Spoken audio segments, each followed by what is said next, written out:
Naveen, can I ask you to come up here? Because I feel so far away when we introduce each person, you know.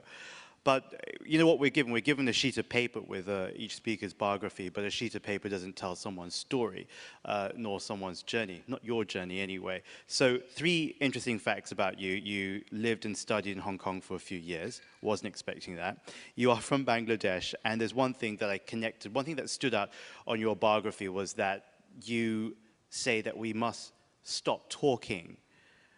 The L'Oreal guy says something about blah, blah, blah, right? So we must stop blah, blah, blah about the future, but we must talk about today, because right now is today. And you have a little saying, which is today is tomorrow. We've already moved on from yesterday. So I'm going to take that away from you. But what I want to tell you before you come and speak is that you have this project called the Green Channel, which you set up in Dhaka in Bangladesh with your school friend called Ibtisam. And what Naveen does is that she doesn't just talk about don't litter or recycle, things that, you know, I hear quite a lot as well, but she lends people, you know, basic but effective tools and skills with which they can improve their own environment. So, for example, how to recycle waste and how to turn food waste into compost, and also cleaning the lakes around in Bangladesh. So these are things that you can do, and very real and tangible things that one can make in their own living environment. So I'm going to hand it over to you, and you can tell us more about that. And you got something about innovation, don't you? Yeah. Great. Okay. Thank you, James. I think I'm going to.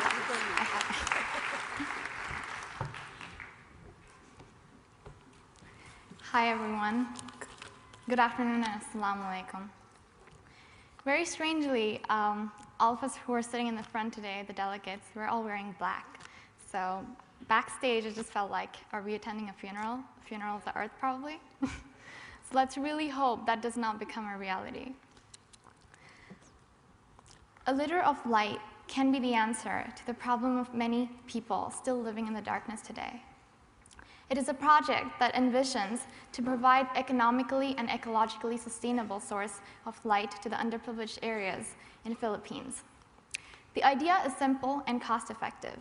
A bottle of water with bleach in it, when put halfway to the roof of a small tent house under the sun, it works as a light bulb.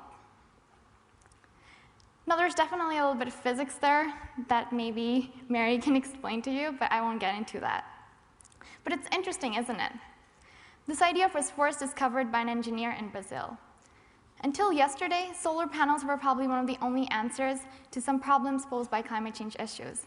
But today, as this project demonstrates, we do have more alternative, cost-effective approaches that has been already successfully implemented. With a little bit of creativity and innovation, we can indeed unfold the much potential this world possesses. So I urge you all to begin incorporating innovation as a core aspect into the change-making culture of today's world. And I think which I think is highly important in dealing with all the issues that we're discussing here today. Let me tell you how a nonprofit company, Grameen Shakti in Bangladesh, utilizes a creative method to install solar panels. They're highly expensive, you all know, I guess, but Grameen Shakti successfully combines the tool of microcredit and provision of solar panels, making its installation possible in more than 40,000 villages. This project trains poor women to install and repair these panels. As a result, creating employment, empowering them, and encouraging a cleaner and greener source of energy. More than half of the 162 million people in Bangladesh do not have access to electricity. Now, what is interesting here is that Bangladesh receives enormous amounts of sunlight year-round. And therefore, the installation of such innovative items like solar bottles or solar panels not only is a way to become environmentally friendly, but to meet the increasing demand of electricity that these countries are unable to provide. One of the beneficiaries, Akbar Ali, says, "We could not work much before we got the solar power. But now we can work until 10 in the night, so it boosts my income." So the message I'm trying to convey here to you guys through these 2 examples is very simple. Elements of a green economy does not only ensure environmental sustainability, but have a much bigger positive consequence in our lives. And it's high time that we realize that.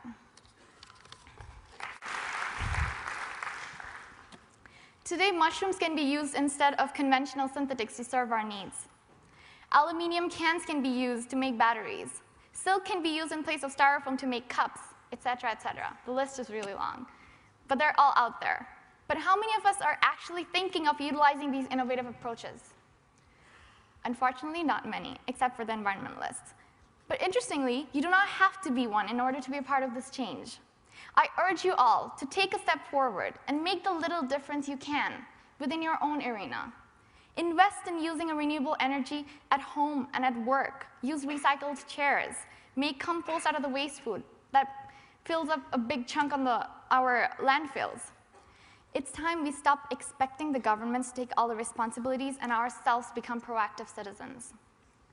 There's an expression in Bengali called "ek hate tali baje na," which in English is, you can't clap with one hand. It's time we rethink about our approach to change.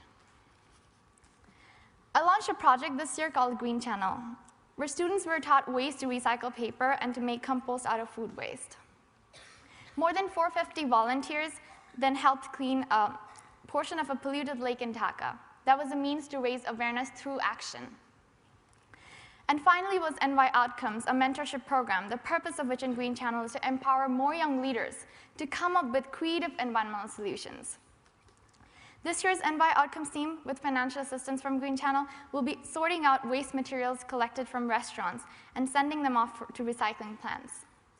And to follow up with what we did in phase 1, we have started setting up student-run paper recycling plants in schools. To link this concept to the education system of Bangladesh, which is highly deficient of environmental education. And we hope this will also create a sustainable system within the campuses, an idea that has already been practiced in United World College of India for years now. In the years ahead, we plan to focus on reducing energy poverty in Bangladesh, which is a key issue, and that is a hindrance to many other sectors of development. In only 20 days, we have raised $4,000 on the Global Giving website. And in a span of 1 month, I've received the support of 450 volunteers, 50 organizers, and even more sponsors to make Green Channel possible. And my big lesson from this, there is no lack of financial assistance and support from the world. And I felt that in a developing country. In fact, only 3 days ago, when we were not even trying to raise funds, we have received an anonymous donation of $900. And so, all we have to do is just reach out and be the social entrepreneur.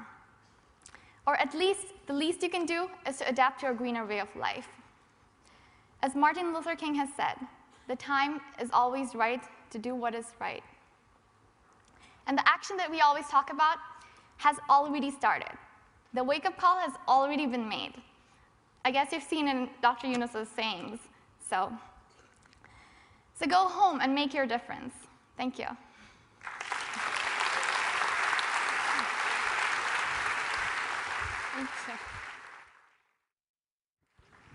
Okay, so now it's time to go to the Q&A. So if you have questions,